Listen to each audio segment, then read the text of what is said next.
آپ دیکھ رہے ہیں ریڈ لائن اسلام آباد اسٹوڈیو سے۔ اسلام آباد پھر ایک مرتبہ ہنگامے کی بنیاد بن سکتا ہے۔ پاکستان تحریک انصاف نے اب کہا ہے کہ احتجاج کا ایک نیا سلسلہ شروع کریں گے۔ اسلام آباد ڈی چوک میں بیٹھیں گے اور ڈی چوک میں جب بیٹھیں گے تو پھر ہم اٹھیں گے نہیں۔ اس کے علاوہ پنجاب کے مختلف حصوں میں احتجاج کی کال دی گئی ہے۔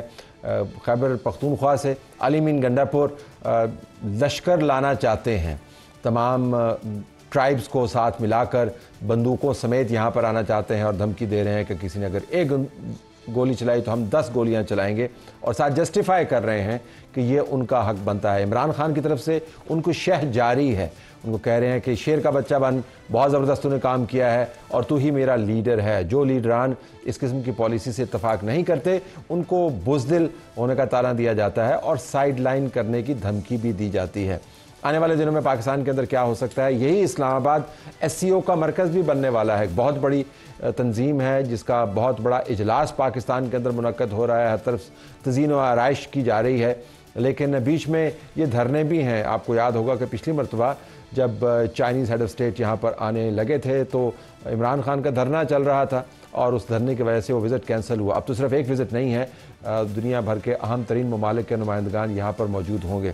ان تمام معاملات کا ہم احاطہ کریں گے رانا تنویر حسین سے، جو وفاقی وزیر ہیں برائے صنعت و پیداوار، نیشنل فوڈ سیکیورٹی کو بھی ریپرزینٹ کر رہے ہیں بطور منسٹر، مسلم لیگ نواز کے سینئر لیڈر ہیں۔ آپ کا بہت شکریہ جی، آپ نے ہمیں جوائن کیا۔ پیپلز پارٹی کا بھی پرسپیکٹو ہمارے ساتھ ہوگا لیکن وہ بعد میں شاہزہ مری صاحبہ جوائن کریں گی، اور کراچی سے عارف حبیب صاحب بزنس سے بات کریں گے۔ But starting with you Rana Sahib, اب تو آپ کی حکومت کو واضح طور پہ وہ کہہ رہے ہیں جی کہ بندوق کے زور سے ہم نے ہٹانا ہے اور ہم نے آنا ہے اور ہر حال میں احتجاج کرنا ہے۔ پنجاب کے اندر انہوں نے احتجاج کی کال دے رہی ہے، مرکز میں بھی، دونوں جگہ پہ آپ کی حکومت ہے، تو کیا فیلنگ آپ کی کیا ہے؟ Are you taking this threat seriously ہے کیا؟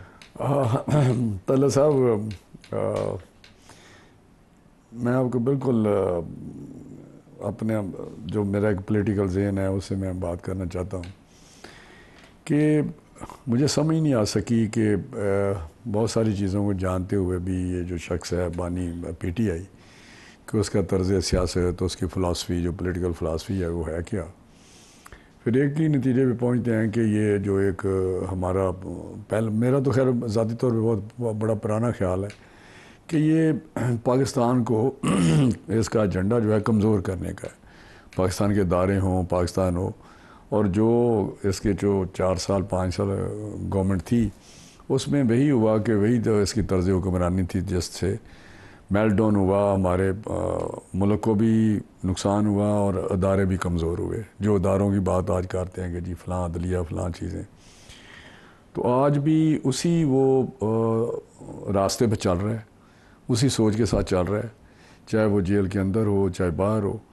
آج جو آپ نے یاد کرایا کہ جب 2014 کا دھرنا تھا تو چائنیز پریزیڈنٹ کا جو وزٹ تھا بڑا امپورٹنٹ تھا، ہمارے اکنامک پروگریس کے ساتھ اس کا تعلق تھا، بہت سارے ایگریمنٹس ہونے تھے، تو وہ دھرنا 2014 میں ڈی چوک میں دیا گیا، اور وہ اس دھرنے کا جو آج وہ دھمکی دے رہے ہیں دھرنے کی کہ ہم ڈی چوک میں دھرنا دیں گے، ہم سارے پنجاب میں یا پاکستان میں ہم احتجاج کریں گے۔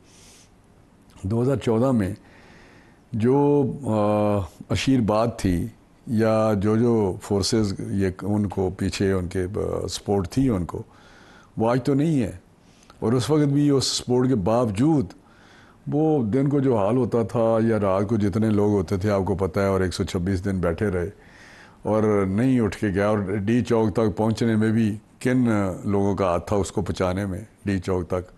تو آج چیزیں بڑی مختلف ہیں۔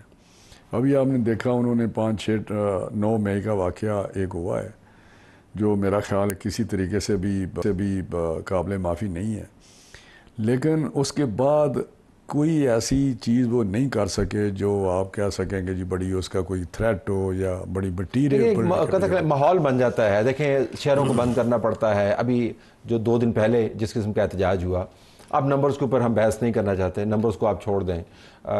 پنجاب اور اسلام آباد کے درمیان رستے بند، اسلام آباد خیبر پختونخوا کے درمیان رستے بند، خیبر پختونخوا پنجاب کے درمیان رستے بند، اور ایک ماحول بنا ہوا ہے، ٹیر گیسنگ ہو رہی ہے، سوشل میڈیا اس کو پھر بنا کے تو لگتا یوں ہے کہ پاکستان میں بھونچال آیا ہوا ہے۔ تو ان کو ہنگامہ کرنے کے لیے کوئی بڑی تعداد لانے کی ضرورت نہیں ہے، اور صرف ہنگامہ ہی کرنا ہے۔ تو آپ لیکن فرما رہے ہیں کہ شاید یہ نہ ہو اس طرح۔ یا فیل ہو جائے؟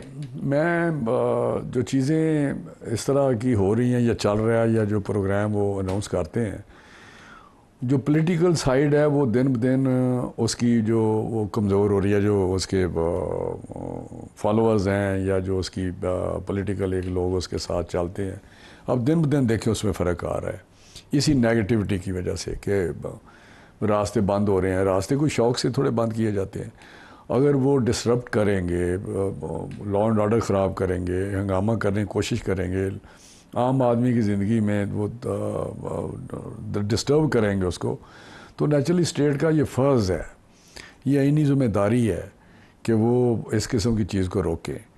اگر پیسفل کسی نے احتجاج کرنا ہے، پیسفل کسی نے بیٹھنا ہے، پیسفل کسی نے جلسہ کرنا ہے قانون اور قاعدے کے اندر رہتے ہوئے، تو کسی نے نہیں روکا. صاحب ہمیں تو ہوگی اب عادت، پاکستانیوں کو تو ہوگی عادت، کنٹینروں کی ہے، ہسپتال نہ پہنچنے کی عادت ہو گئی ہے، سڑکوں کے اوپر کھجل ہونے کی عادت ہو گئی ہے. یہ جو باہر سے ایس سی او کے لیڈران آئیں گے ان کی سیکیورٹیز پہلے سے بیٹھی ہوئی ہیں، ابھی بھی ہوٹلز کے اندر جائیں تو وہ کوریڈورز کے اندر پھر رہے ہوتے ہیں، کسی جگہ پہ انہوں نے ٹھہرنا ہے، وہ یہ برداشت نہیں کریں گے. تو کہنے کا مقصد یہ تو وہ اپنی رپورٹیں بھیج رہے ہوں گے نا کہ جی یہ جس شہر کے اندر ہم نے لیڈر کو لینڈ کروانا ہے اتنے تو آیا ہونے لگے.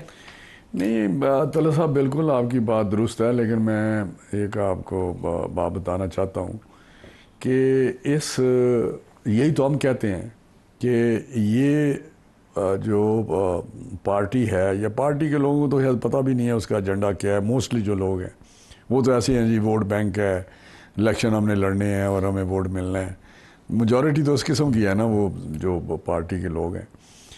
لیکن جو عمران خان اور اس کا جو انر کور جس کو آپ سمجھتے ہیں کہ لوگوں کو شاید پتہ ہو کہ وہ کس سائڈ کو، پاکستان کو کس سائڈ پہ لے کے جا رہا ہے، لیکن اس ساری ایکٹیویٹی کے باوجود آپ نے دیکھا کہ اکنامک انڈیکیٹرز بہتر ہو رہے ہیں. جو اکنامک پالیسیز ہیں موجودہ گورنمنٹ کی، شہباز صاحب کے ساتھ جو پرائم منسٹر ہیں وہ لے کے چل رہے ہیں، اسے چیزیں بہتر ہوئی ہیں. آئی ایم ایف کا پروگرام ہوا، اس کے باوجود کہ اس نے ہر جتن کیا، ہر اس نے لابی اپنی استعمال کی کہ یہ پروگرام نہ ہو. وہ پروگرام جتنے بھی اس نے ڈسرپٹ کرنے کی کوشش کی کہ اکنامک پالیسی میں ڈسرپشن آئے، باہر کے لوگ کام ادھر آئیں. میرا ریکارڈ ہے ان 6-7 مہینوں میں جس طرح وزٹ ہیں، یہ ملیزیا کا پرائم منسٹر 2 تاریخ کو آ رہے ہیں، پرائم منسٹر آف ملیزیا. اس طرح ایس سی او کی میٹنگ ہو رہی ہے، پھر ہائی لیول ایک ڈیلیگیشن جو ہے 12-13 تاریخ کو سعودیز کا headed by investment minister, high level کا ڈیلیگیشن آ رہا ہے. تو میرا حال پاکستان کے جو پیچھے بھی آپ دیکھیں بہت سارے منسٹرز لیول کے ڈیلیگیشن اور چیف ایگزیکٹو پرائم منسٹر یا head of the state president level کے یہاں پہ وزٹ کر چکے ہیں، آنا بھی چاہتے ہیں. ان کے تمام تر کاموں کے باوجود آپ نے جو کام کرنا ہے وہ چل رہا ہے، لہٰذا تو میں یہ سمجھوں پھر ٹھنڈ پروگرام ہے، مطلب آپ پھر آرام سے بیٹھیں آنڈے پھر گنڈا پور پہ کی بندہ نہیں، گنڈا پور کے ڈنڈا پور جو بھی ہے، میں آپ کو بات بتاؤں اس میں ایشو نہیں ہے، ہمارا ایشو نہیں ہے آئے جائیں. لیکن اگر اس طرح کا یہ لوگوں کو مطلب زندگی میں لوگوں کو ان کی زندگی میں خلل آئیں، جس طرح آپ کہتے ہیں ہاسپٹل نہیں جا رہے، جیسا کہتے ہیں کہ بچے ایئرپورٹ نہیں جا سکتے، موو نہیں کر سکتے اس دن کے لیے. لیکن میں سمجھتا ہوں کہ یہ کوئی اچھا میسیج تو نہیں دے رہا. چیزیں جو آپ کہتے ہیں وہ چیزیں ہماری زندگی کے ساتھ ساتھ چل رہی ہیں، لیکن ساتھ ساتھ گورنمنٹ کے جو پالیسیز ہیں، گورنمنٹ کی گورننس ہے، جو طرز حکمرانی ہمارا بہتر طریقے سے چل رہا ہے، لوگ آ رہے ہیں، انویسٹمنٹ آ رہی ہے. آپ کوئی چیز بھی دیکھیں تو آپ کو بہتری نظر آئے گی. تو جو ہنگامہ ہے وہ سوشل میڈیا زندہ باد، میڈیا زندہ باد، وہ لگے ہوئے ہیں اور لگے رہتے ہیں، ان کو شغل چاہیے. شام ہنگامہ تو ہے نا رانا صاحب، اس طرح تو نہ کہ اب جب کھڑے ہو کے پنجاب کی چیف منسٹر کے بارے میں جو زبان استعمال کرتے ہیں، پنجاب کی پولیس کو مخاطب ہو کے کہتے ہیں کہ پچھلی مرتبہ میں نے چھوڑ دیا تھا، اس مرتبہ آپ کو پکڑ کے اپنے صوبے میں لے جاؤں گا، اور پھر گولیوں کی بات کرتے ہیں. These are very serious things. مطلب یہ کہ اس کو آپ رپورٹ نہ بھی کریں، یہ کسی بھی ملک کے اندر، اور صوبے کا چیف منسٹر ہے. نہیں دیکھیں چیف منسٹر ہے، لیکن میں سمجھتا ہوں کہ یہی ہم بات کرتے ہیں کہ عمران خان کی جو نیت ہے یا اس کے ڈیسیژن میکنگ کا ایک لیول ہے، وہ پنجاب میں جب اس کو موقع ملا چیف منسٹر لگانے کا تو بزدار لگا دیا. اب اس کو موقع ملا تو اس نے علی امین گنڈا پور کو لگا دیا. تو یہ تو اس کی لیول دیکھے نا، اس کی سوچ کا یا اس کے فیصلوں کا. لیکن جو بات اس شخص کی کرتے ہیں جو چیف منسٹر کے پی کے ہے، اس کی بات کو کہ میں آ رہا ہوں، آپ سمجھتے ہیں کہ وہ آ رہا ہے؟ وہ تو جتنی دفعہ آیا نہ لاہور پہنچ سکا. کیا آپ کا خیال ہے کہ دوسرے لوگ پہنچے ہیں، وہ کیوں نہیں پہنچا؟ یہاں پہنچے. آپ ذرا خود ہی اس پہ تھوڑا انالائز کریں نا چیزوں کو کہ وہ کر کیا رہا ہے، سوائے بڑھ کے مارنے کے، سوائے باتیں خالی کھلی دھمکیاں ہیں کر رہا ہے. پھر اسی طرح ہی ہوگا. وہ کہتا نا میں آؤں گا. اور یہ کوئی آپ مجھے بتائیں جو زبان استعمال کرتا ہے چیف منسٹر پنجاب کے متعلق، کیا اس کو کوئی اپریشیٹ کر رہا ہے؟ نہیں، کوئی بھی اپریشیٹ نہیں کر رہا. لیکن اخلاقی دنگل تو ہے نا. اخلاقی دنگل میں سمجھتا ہوں کہ اس کو ہمارے ایک دو اس لیول کے لوگ جو ہیں وہ بات جواب دے دیں. ہمارے 4-5 لوگوں کو جواب بھی نہیں دینا چاہیے. آنیسٹلی وہ اس قابل نہیں ہے شخص کہ اس کا اتنا سیریل لیا جائے اور اس کو اس طرح. لیکن اس کو پھر انڈورس کر رہے ہیں عمران خان. تو شاباشی دی، صحافیوں سے بات کرتے ہوئے ٹویٹ کر دیا. تو عمران خان آپ کو اس کو کیا سمجھتے ہیں؟ عمران خان بھی ایک ایسے ذہن کا بندہ ہے. میں نے بتایا نا کہ ایک تو اس کا ایجنڈا جو ہے ہی ہے، لیکن وہ ایک فاشسٹ ذہن کا بندہ ہے. اس کو اس چیز میں سیڈسٹ ہے، نیگیٹو ہے، ایگو پرابلم ہے. وہ ایک اس کو شاید اس میں مزہ آتا ہے. مجھے آج جو بڑی وزیر ان کے بڑے لیڈر باتیں کرتے ہیں، میں نام نہیں لینا چاہتا، یقین کریں کہ وہ کہتے تھے یار یہ عجیب آدمی ہے. وہ ہم سے نا جب ہوتی تھی یہاں پہ اسمبلی کا سیشن ہوتا تھا تو شام کو باقاعدہ مارکنگ ہوتی تھی کہ کس نے کتنی گالیاں نکالی ہیں اسمبلی میں. جس طرح پی ٹی آئی کے کولیگ، میں آنیسٹلی بتا رہا ہوں، نام میں نہیں لوں گا ان کا، ختم ہو جائے گا اس کے ذہن میں. وہ کہتے تھے ہم کریں کیا؟ وہ کہتا ہے کہ آج آپ نے کتنی گالیاں نکالی ہیں، کس طرح کی سپیچ آپ نے کی. جو بالکل چپ رہتا تھا 8-10 جو اس لیول کے لوگ تو یہ گالیوں کا امتحانی پرچہ اس کی باقاعدہ مارکنگ ہوتی تھی. اور کیا کرتا تھا وہ اس جتنی دیر پرائم منسٹر رہا وہ 4-5 گھنٹے کام کرتا تھا اور وہ کرتا تھا ترجمانوں کے. کوئی حکمرانی تو گورننس کے تو اس نے کوئی کیے نہیں کام. پوچھے نا ان سے جو لوگ ان کے ساتھ ہیں کہ وہ وہاں پہ جانا 4-5 گھنٹے جو 25-30 لوگ ترجمان تھے ان کے ساتھ بیٹھ کے ساری بات چیت کرنی اور پھر اس کے بعد چلے جانا. لیکن اب وہ جیل کے اندر سے جو باتیں کر رہا ہے، آپ کے خیال میں اس کو بھی سنجیدگی سے نہیں لینا چاہیے؟ تو عمران کو بھی سنجیدگی سے نہ لیں. پھر عمران سے متعلق جو مسئلہ ہے پاکستان کے اندر اس کو بھی سنجیدگی سے نہ لیں. پھر کیا کریں؟ مسئلہ تو کچے کے جو ڈاکو ہیں وہ بھی مسئلہ ہے. ہمارے بہت سارا ایسی ایلیمنٹ ہے جو مسئلہ تو ہے نا. ٹیررزم مسئلہ ہے، چیزیں تو ہیں نا. تو عمران خان کا مسئلہ تو ہے، یہ نہیں کہ، لیکن مسئلہ ایسا ہے جو پاکستان کے مفاد میں نہیں ہے. پاکستان کی بقا کے لیے، پاکستان کی پروگریس کے لیے، پاکستان کی مضبوطی کے لیے بالکل یہ ایک ہمارے ایک نیگیٹو چیز ہے عمران خان. لیکن اس کو ہینڈل کرنا ہے نا جی.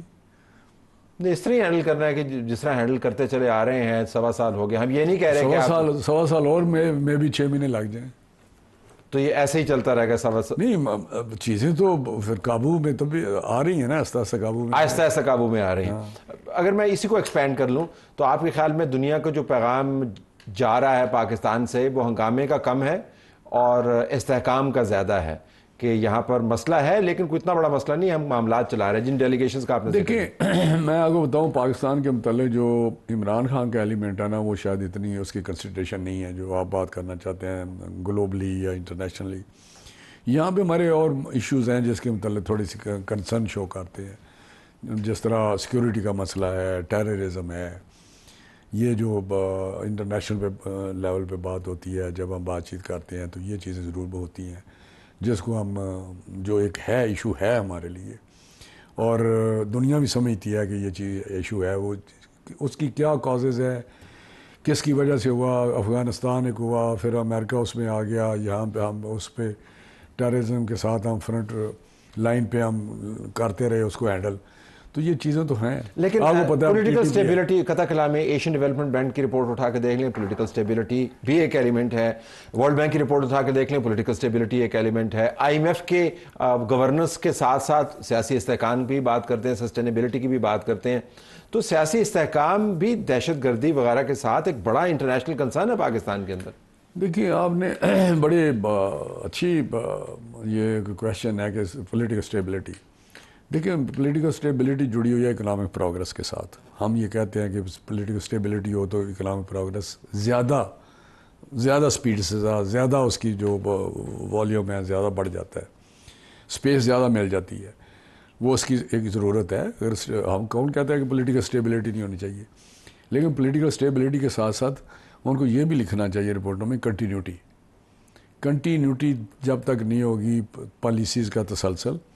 اور ایون اوپر ایک پرائم منسٹر ہے, اگر وہ 4-5 سال اپنے آپ مجھے بتائیں کون سا ملک ہے جو آپ کے ریجن میں یا ارد گرد جو آپ پیچھے 10-20-30 40-50 سال سے دیکھیں جس نے پروگرس کی ہے, جیسے پولیٹیکل اسٹیبلٹی کے علاوہ کنٹینیوٹی نہیں آئی.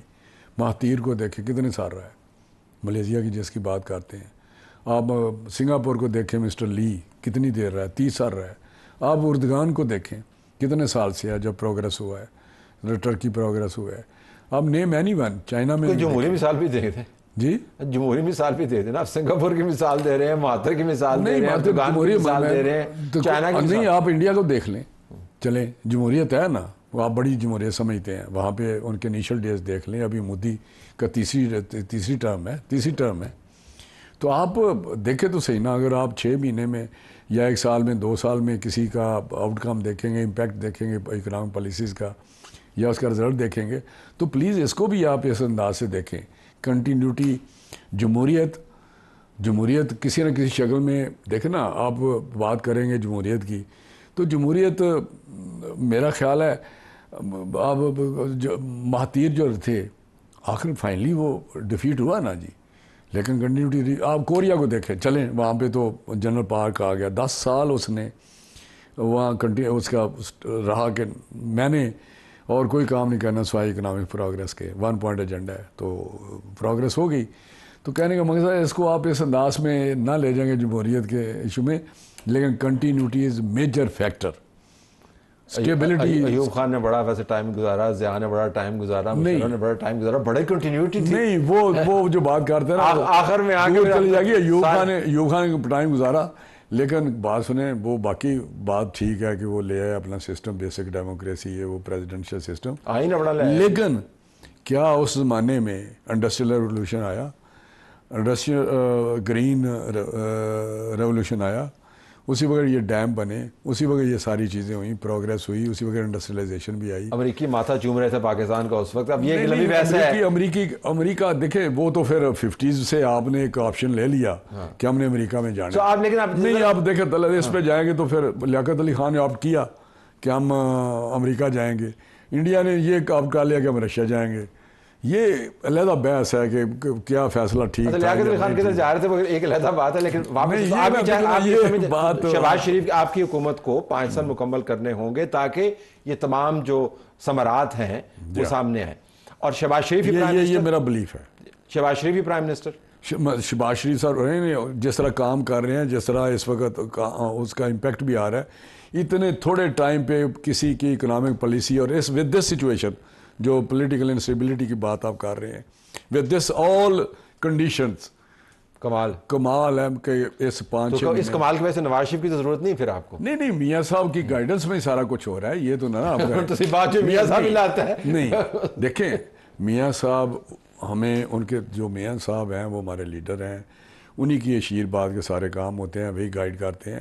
لیکن ایک بندہ کام کر رہا ہے, ٹھیک, ہم نے تو میاں صاحب ہمارے فرسٹ جائز سے میاں صاحب کو کہا پرائم منسٹر بنے, شہباز صاحب نے کہا, ہم نے منتیں کی, پارٹی نے کہا, لیکن وہ نہیں بنے. لیکن میاں صاحب آج بھی چاہیں تو بنے. تو گائیڈ میاں صاحب, پرائم منسٹر شہباز شریف, کیونکہ کام کرتے ہیں, آپ محنت کرتے ہیں. میرا حال اتنا زیادہ کام شاید آپ نے بھی دیکھا ہے, پوچھے نا کتنا, بہت سارے آپ نے چیزوں کو جانتے ہیں. چلے ٹھیک ہے, I have to leave it there. لیکن بنیادی بات یہ ہے کہ کنٹینیوٹی حکومت کی اور جمہوری نظام کا تسلسل. باقی ہنگامہ آپ نے کہا کہ ہم اس کو ٹیکل کریں. ہنگامہ آج کل ساری دنیا میں ہنگامے ہو رہے ہیں.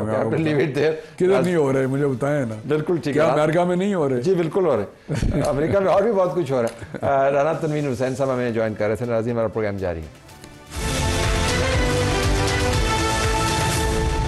آئے ناظرین, پاکستان پیپلز پارٹی کا پوائنٹ آف ویو لیتے ہیں اسی معاملے پر. شازیہ مری جو سیکرٹری اطلاعات ہے پاکستان پیپلز پارٹی کی اور سینئر لیڈر ہیں, ہمیں جوائن کر رہی ہیں.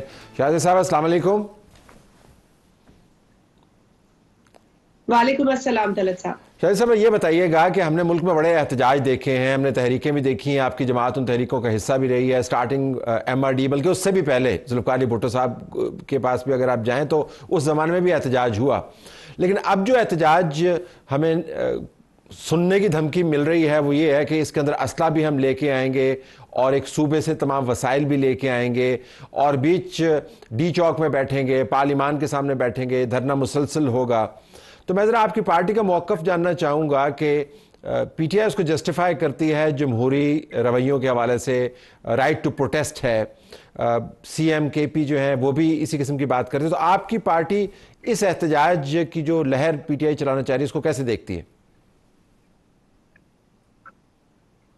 بہت شکریہ طلعت صاحب، آپ نے بالکل درست فرمایا کہ پیپلز پارٹی نہ صرف احتجاج کو ایک اپنا آئینی یا جمہوری حق سمجھتی ہے، بلکہ ہم نے اس طرح کی اپنی جو ہمارا طرز ہے پروٹیسٹ کا، چاہے وہ شہید پرائم منسٹر ذوالفقار علی بھٹو ہوں، شہید محترمہ بینظیر بھٹو صاحبہ ہوں، یا پارٹی کے ہمارے تمام جتنے بھی ہمارے لیڈران ہیں اور جو کارکنان ہیں، ہم نے ہمیشہ پروٹیسٹ کو جمہوریت کے اندر بہت ایک اہم اس کا حصہ سمجھا ہے. لیکن ساتھ ہی ساتھ ہماری سیاسی تربیت کا یہ بھی حصہ رہا ہے کہ جو احتجاج ہے، جو پروٹیسٹ ہے، وہ قانون اور آئین کے دائرے کے اندر ہو، پھر چاہے ہمارا کسی سے اختلاف کتنا ہی شدید کیوں نہ ہو، چاہے وہ سیاسی بنیادوں پر ہو، چاہے وہ ایشو بیسڈ ہو، کسی ایک موقف کے حوالے سے ہو. ہم نے اپنی اگریشن جو ہے وہ اس لیول تک رکھنی ہے جہاں آئین کی کسی بھی پروویژن کو ہم وائلیٹ نہ کریں.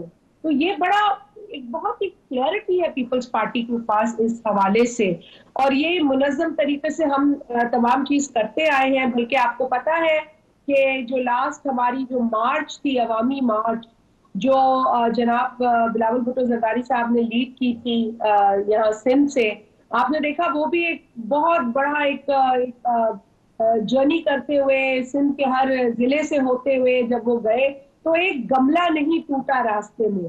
اس وقت ہم اپوزیشن میں تھے، ہم اگر کچھ کرتے بھی تو گورنمنٹ کے لیے ایک ذمہ داری یا ان کے اوپر اونس ہوتا، لیکن ہم نے قانون کو، آئین کو ہمیشہ بڑے احترام کے ساتھ ان کے دائروں میں رہ کر اپنے احتجاج کو رجسٹر کرایا، اور لاکھوں کی تعداد میں ہماری ریلیز اور ہمارے جلسے، لیکن قطع کلامی ہوتی ہے.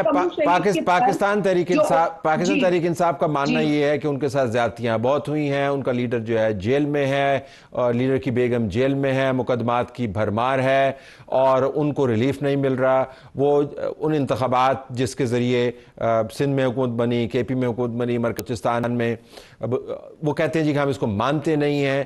تو وہ کہہ رہے ہیں کہ ہمارے جو اعتراضات ہیں، ہمارے ساتھ جو ظلم ہو رہا ہے، ان کے بیان کے مطابق وہ تمام جماعتوں سے مختلف ہے. دیکھیں، پاکستان کی لوور کورٹ سے لے کر ہائی کورٹ کے بعد سپریم کورٹ تک شہید ذوالفقار علی بھٹو کی جس طریقے سے ٹرائل ہوئی اور پھر جس طرح سپریم کورٹ نے ایک کالا فیصلہ سنایا، اس فیصلہ سنانے پر بھی ملک کا ایک پاپولر لیڈر جسے پھانسی دی گئی، اس پھانسی کے بعد بھی پیپلز پارٹی کے کارکنان کا جو احتجاج تھا وہ یہ تھا، بڑی غور طلب بات ہے کہ انہوں نے اپنے آپ کو جلایا، اس ملک کی املاک کو نہیں جلایا، اس ملک کے کسی انسٹیٹیوشن پہ حملہ آور نہیں ہوئے.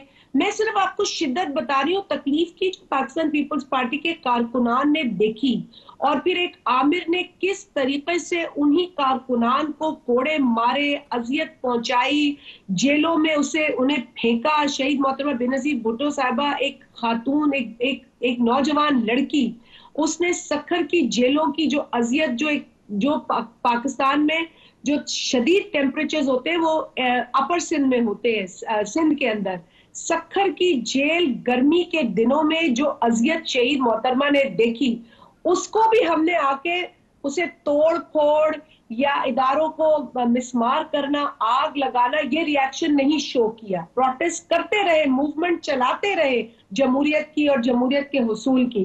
اب آ جاتے ہیں آج جو پی ٹی آئی کا طرز پروٹیسٹ ہے.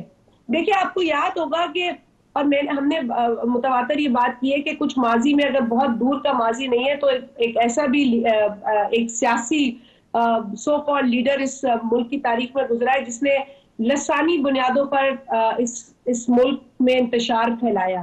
اور وہ شخص بھی یہ کہتا تھا کہ اپنا فریج بیچو، اپنا ٹی وی بیچو، اپنا زیور بیچو اور اسلحہ خریدو. اور وہ بھی ملیٹنسی کی طرف جو ہے وہ اپنے پیچھے جو چلنے والے کارکن تھے ان کو لے گیا. اور اس کا نقصان اس شخص کو تو نہیں ہوا، وہ تو آج بھی بہت شاید کہیں بیٹھا ہے آرام سے، لیکن اس جماعت کے جو کارکنان تھے ان کو ہوا یقیناً. اور اس ملک میں وہ انتشار جس طرح سے پہلا، کراچی کے حالات بگڑے، سندھ کے اندر اس کا اثر ہوا، تو وہ بہت بہت ہی برے ہم ادوار سے، دور سے گزرے. اب ایک بار پھر اسی طرح کی ملیٹنسی پالیٹکس کے اندر پی ٹی آئی جو ہے وہ متعارف کرا رہی ہے، جس کی ہم نے پہلے بھی مذمت کی، ہم آج بھی مذمت کرتے ہیں. میں جو سی ایم کے پی ہیں، میں تو پہلے تو یہ سمجھتی ہوں کہ پاکستان کے آئین کے آرٹیکلس کو اگر آپ اٹھا کے دیکھیں، the qualification of a member to an assembly of Pakistan، اس کا سب سے بڑا جو کی فہرست ہے اس کے اندر اس کا ساؤنڈ مائنڈ ضروری ہے. A person with an unsound mind is not fit to become a member of the assembly. اور یہ شخص نہ صرف ممبر بن گیا، پھر اس کو سی ایم بنا دیا گیا، اور اب یہ اسلحے کی بات کر رہا ہے کہ پہلے بھی کرتا تھا. لیکن اس کو دیکھیں، پی ٹی آئی کی میں نے لیڈر کی ہمیشہ بات کی ہے کہ وہ شاباشی ہے آپ کو میرٹ پہ. اس کا میرٹ کیا ہے؟ وہ اس کا میرٹ یہ نہیں ہے کہ آپ آئین اور قانون کی بات کریں، اس کا میرٹ یہ نہیں ہے کہ آپ پاکستان میں اسٹیبلٹی کے لیے کیا کر سکتے ہیں آپ وہ تجاویز دیں. اس کا میرٹ یہ ہے کہ گالی کتنی بڑی دو گے، دھمکی کتنی بڑی لگاؤ گے، انتشار کتنا زیادہ پھیلا سکتے. جس لیڈر کی پالیسی یہ ہو تو آپ اس کو ماننے والوں کو میرا خیال ہے اتنا زیادہ بلیم نہیں کر سکتے جتنا آپ اس کو بلیم کریں. کیونکہ جب سی ایم کے پی نے ایک بیان دیا، میں سمجھتی ہوں ہائیلی کنڈیمنیبل اس نے اسپیچ کی، جس میں اس نے اداروں کے لیے جو باتیں کی، پھر اس نے جس طریقے سے ایک خاتون سی ایم کے لیے، میرے بہت ڈفرینسز ہو سکتے ہیں کسی پولیٹیکل پارٹی کے ساتھ، میرے ڈفرینسز ہو سکتے ہیں ان کی پالیسیز کے ساتھ، but the way he was, جو اس نے ڈس ریسپیکٹ کی ہے ایک اور نہ صرف خاتون کی مگر ایک اور چیف ایگزیکٹو کی فرام انادر پروونس، اور پھر جرنلسٹ کے لیے جو مغلظات بکی گئی اس جلسے میں. میں تو کہتی ہوں اگر کوئی ذی شعور جمہوری پسند لیڈر ہوتا تو پہلے ایکشن لیتا، لیکن دوسرے دن اس لیڈر نے کیا کیا، اس نے انڈورس کیا اس غلیظ تقریر کو. اور پھر جن لوگوں نے معذرت کی اس سی ایم کی غلط باتوں پر، انہی کے جماعت کے لوگوں نے اس کو، اسی شخص نے، اسی لیڈر نے بزدل قرار دیا. تو میں اگر میں پوچھ پاؤں آپ سے، آپ نے دو تین اہم پوائنٹس ریز کیے، میں ان کی طرف واپس جانا چاہوں گا، اگلا سوال بھی بناؤں گا اس کے بعد. وہ یہ کہ ایک تو آپ کو لگتا ہے کیونکہ سندھ میں آپ نے الطاف حسین کی ایم کیو ایم کو بھگتا ہے، سارے پاکستان نے بھگتا ہے، لیکن جو سندھ میں رہنے والے ہیں انہوں نے زیادہ بھگتا ہے. تو ایک آپ کو لگتا ہے کہ پی ٹی آئی اور ایم کیو ایم کی جو پالیسیاں ہیں، ایم کیو ایم جو الطاف حسین کے نیچے تھی، اس کے اندر بہت مماثلت ہے یا بڑھتی جا رہی ہے مماثلت جو وقت گزرتا جا رہا ہے؟ بالکل. میں تو ایکچولی اب ایسے لوگوں کا نام لینا خود بھی ذاتی طور پہ پسند نہیں کرتی، بیکاز ان لوگوں نے ایسی شخصیت نے جس کا آپ نے ذکر کیا ہے الطاف حسین کا، اس نے اس ملک کو نقصان پہنچایا ہے، اس صوبے کو نقصان پہنچایا ہے. ہمارے ملک کی، ہمارے صوبے کی جنریشن ہے طلعت صاحب جو اپنے وقتوں میں سکول نہیں بچے جا سکتے تھے، آئے دن سکول بند ہوتے تھے، سیٹرڈے کے دن سکول کھولے جاتے تھے پرائیویٹ سکولز، تاکہ بچے آئیں اور اپنا جو رہا سہا کام ہے وہ مکمل کر سکیں. مطلب جن حالات سے سندھ کے عوام گزرے ہیں اس کی مثال نہیں ملتی. اور دہشت گردی ہو کے پی میں جس طرح سے ہو رہی ہے، یا اس طرح کی سیاسی دہشت گردی ہو، فرق کیا ہے؟ فرق کیا ہے؟ اور آج اگر پی ٹی آئی اسی شخص کے نقش و قدم پہ چل رہی ہے اور ان کا لیڈر اسی کو جو ہے وہ سیاست سمجھتا ہے، تو ہم نے تو کل بھی اس کو ریجیکٹ کیا تھا، ہم آج بھی ایسی سیاست کو ریجیکٹ کرتے ہیں. سیاست سے ملیٹنسی کو نکالنا ہوگا. پہلے بھی شہید محترمہ بے نظیر بھٹو صاحبہ نے یہی کہا اس جماعت کو، ایم کیو ایم کو، کہ آپ سیاست کریں، اپنے ملیٹنٹ ونگ کو ہٹائیں، اس کو بند کریں، بیکاز وہ ملیٹنسی اور سیاست ساتھ نہیں چل سکتے. اور اس ملک میں خاص طور پر جہاں آلریڈی ہم دہشت گردی، ایکسٹریمزم، ٹیررزم کو فیس کر رہے ہیں، آئے دن بری خبریں ہمیں مل رہی ہیں، ایکسٹریمسٹ جو ہیں وہ دھندے رہے ہیں پاکستان کے چند علاقوں میں اور ہمارے بچوں کو تھریٹن کر رہے ہیں، اس پر ایک سیاسی جماعت، جو کہ سو کالڈ اب سیاسی جماعت میں کہوں گی، بیکاز کوئی سیاسی جماعت ہتھیار کی بات نہیں کر سکتی، اگر میں آپ سے کوئی سیاسی جماعت اپنے لوگوں کو اٹھانے پر مجبور نہیں کر سکتی۔ مسئلہ آپ کے سامنے رکھ لوں کہ یہ تو ہو گئے جمہوری رویے، یہ تو ہو گئے منطق کی بات، یہ آئین قانون کے حوالے ہو گئے، بڑے اہم ہیں، لیکن جب وہ اصرار کر رہے ہیں کہ ہم نے اٹک کو پار کرنا ہے، ہم نے 2 تاریخ کو فلاں جگہ پر جلسے کرنے ہیں، اس قسم کے جلسے جن کا ہم تذکرہ کر رہے ہیں، اس کے بعد ہم نے بیچ چوک آ جانا ہے، ڈی چوک کے وہاں پر بیٹھنا ہے، پھر ہم نے دھرنا اپنا طویل کرنا ہے، تو جو جمہوری قوتیں ہیں ان کے پاس کیا جواب ہے؟ دیکھیں، منطق سے پھر آپ ڈنڈے کو تو نہیں موڑ سکتے، منطق سے آپ گولی کو بھی نہیں موڑ سکتے، اس پاس اس قسم کی دھمکیوں کا کیا جواب ہے، کنسیڈرنگ کہ وہ ایک صوبے کو ریپرزینٹ کرتے ہیں اور انہوں نے ووٹ بھی بہت سارے لیے ہیں؟ دیکھیے، پاکستان کے آئین کے اندر کئی پروویژنز ہیں، ایک سوشل کانٹریکٹ ہے، ایک ڈاکومنٹ ہے جسے ہمیں دیکھنا پڑتا ہے بار بار، کیونکہ ہم نے اسے ڈیفینڈ کرنا ہے، ہم نے اسے پروٹیکٹ کرنا ہے، ہم نے اسے پرزرو کرنا ہے۔ ایز اے شہری بھی ہم پر ذمہ داری ہے، ایز لا میکرز بھی ہم پہ ذمہ داری ہے، اور جو شخص آج سی ایم کی پوزیشن میں بیٹھ کے دھمکیاں دے رہا ہے، اس کا بھی حلف، 2 حلف اس نے اٹھائے ہیں، بطور member of the provincial assembly اور بطور سی ایم، اور یہ دونوں جو حلف اس نے اٹھائے ہیں وہ اس کی خلاف ورزی کھلی کر رہا ہے۔ اس ملک کی پارلیمان جو ہے اس پر ریئیکٹ نہیں کرے گی۔ میں سمجھتی ہوں ہرگز اگر ہم نے آج ایسے رویوں کو کنڈیم نہیں کیا اور اگر یہ روایت بنتی گئی اور مضبوط ہوتی گئی تو پاکستان کا امن خطرے میں ہے۔ پاکستان کا امن ویسے ہی دہشت گردوں نے جو ہے وہ چیلنج کر رکھا ہے، اور اس طرح کی حرکات اس امن کو مزید چیلنج اور تھریٹن کریں گی۔ لہٰذا میرا یہ خیال ہے کہ دیکھیں، پروٹیسٹ ان کا حق ہے، پروٹیسٹ کی نوعیت، پروٹیسٹ کا طریقہ، اس سے میں سمجھتی ہوں کہ ہم اختلاف رکھتے ہیں۔ ایک اگریسو، ایک وائلنٹ پروٹیسٹ جو ہے وہ قابل قبول نہیں ہو سکتا کسی بھی سول معاشرے میں، اور ان حالات میں تو میں سمجھتی ہوں کہ پرانی ماضی کی روایات جو غلط ڈلی تھیں اور اب وہ شکر ہے ختم ہوئی، ہمیں کیا پتا تھا ہم نے ایک الطاف حسین سے جان چھڑائی تو ایک دوسرا الطاف حسین ہمارے سامنے آ کے کھڑا ہو جائے گا۔ تو ہم سمجھتے ہیں کہ ایسی روایات پہلے بھی ختم کی گئی ہیں، آج بھی ضرورت ہے کہ آپ پروٹیسٹ کریں، آپ کو منع نہیں ہے آپ پروٹیسٹ کریں، لیکن پروٹیسٹ کے دائرے اگر وائلنس کی طرف جا رہے ہیں، پروٹیسٹ کا ہدف وائلنس ہے، پروٹیسٹ کا ہدف ہتھیار اٹھانا ہے، پروٹیسٹ کا ہدف خواتین کو ذلیل خوار کرنا ہے، جرنلسٹ کو ذلیل خوار کرنا ہے، عام شہری کو تکلیف دینی ہے، تو پھر یہ پروٹیسٹ نہیں ہے، یہ پھر میرے نظر میں یہ بھی دہشت گردی ہے۔ شاہزہ عمری صاحب، بہت شکریہ، آپ نے سیکرٹری اطلاعات پیپلز پارٹی ہم سے بات کر رہی تھی اس احتجاج کے بارے میں جو اب پاکستان تحریک انصاف کا طرح امتیاز بن گیا ہے۔ کراچی کے معاملات ہی ہم سامنے رکھیں گے، لیکن کراچی سے ہم پاکستان بھر کے بزنس کی بات کریں گے اگلے سیگمنٹ میں۔ بزنس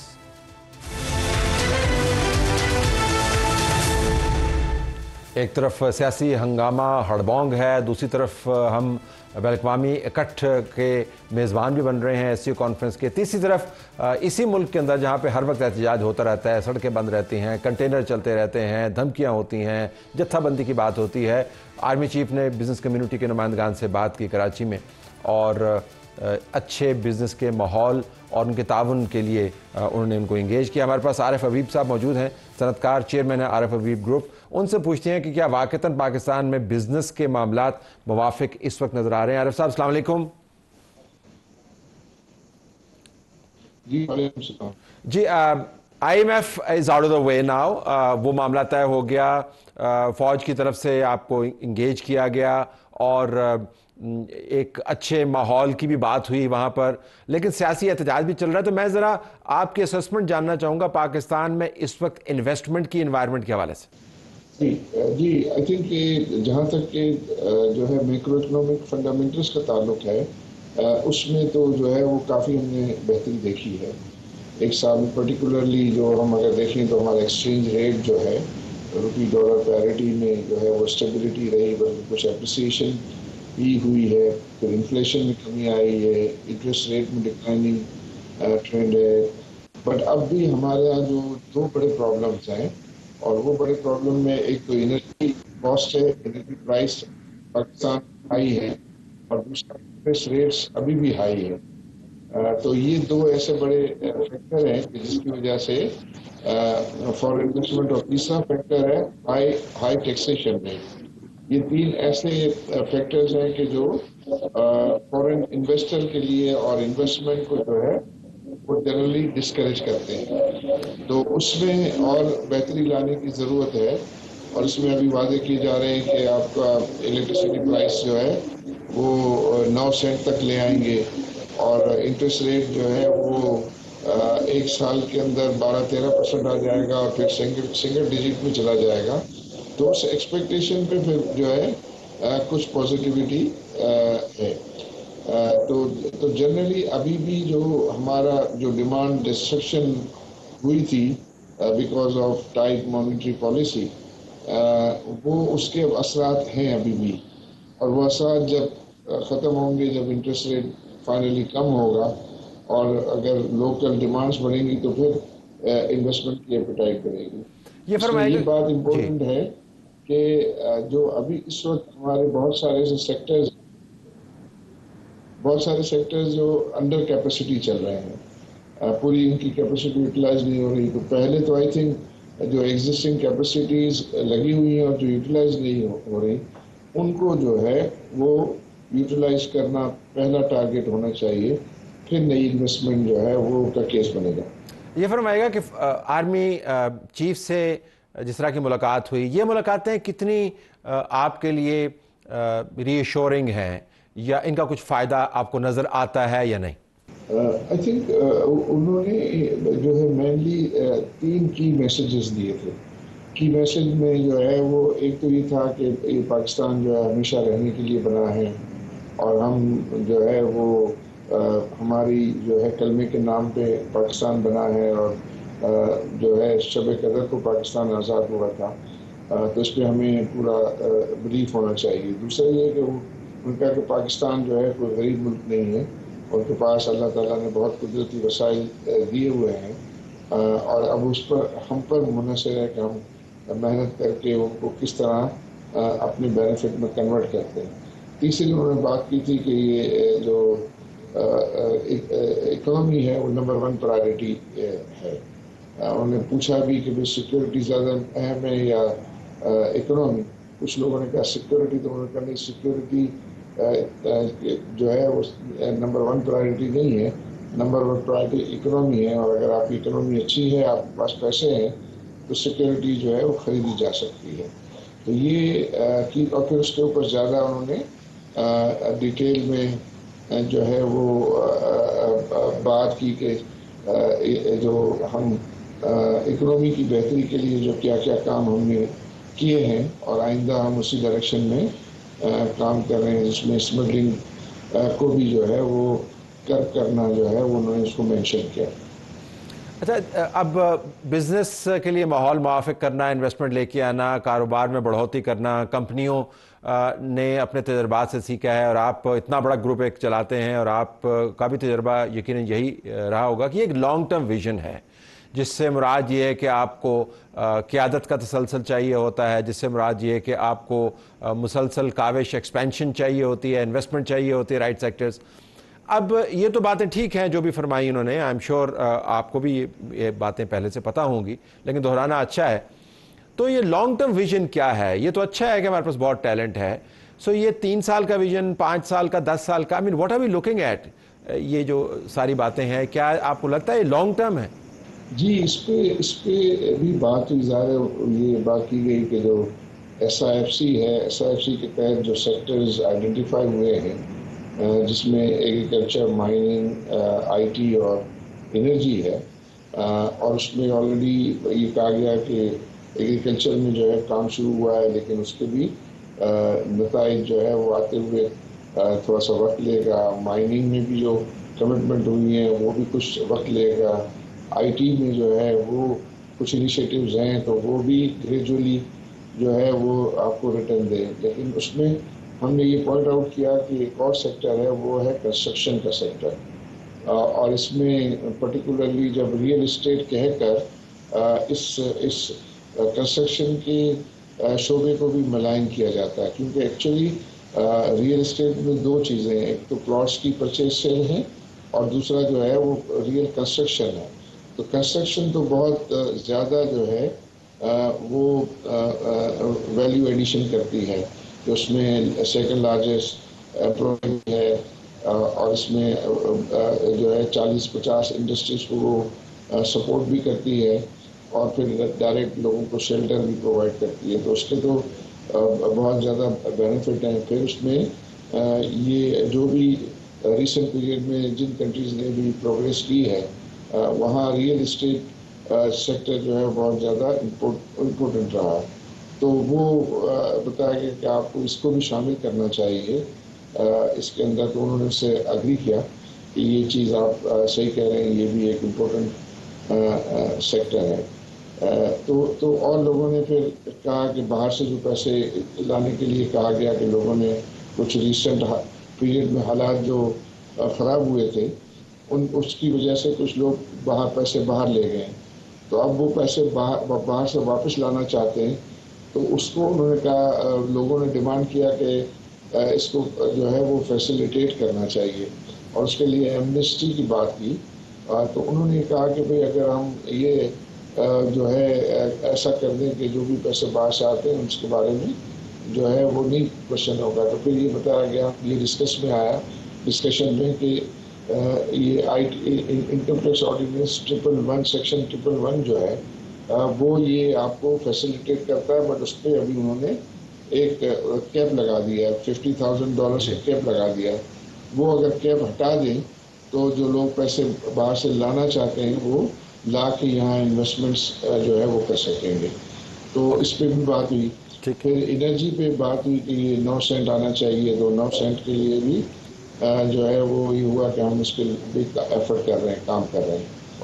اوور آل سو ایک موافق ماحول تھا، اور جو پروجیکٹس آپ بتا رہے ہیں یہ تو ظاہر ہے لانگ ٹرم ہی ہیں، اور لانگ ٹرم ہی اکانومی پر جب کام کریں گے تو معاملات ٹھیک ہوں گے، لیکن پولیٹیکل اسٹیبلٹی بہت اہم ہے۔ آج کل جو حالات بنے ہوئے ہیں اس کے اندر تو آپ کو پتہ نہیں چلتا کہ کل کے دن کیا ہونے والا ہے۔ اکانومی آپ ایسے حالات میں کیسے سسٹین کریں گے، ایک بڑا سوال ہے۔ ہماری طرف سے یہ کچھ اجازت چاہتے ہیں۔ اللہ حافظ۔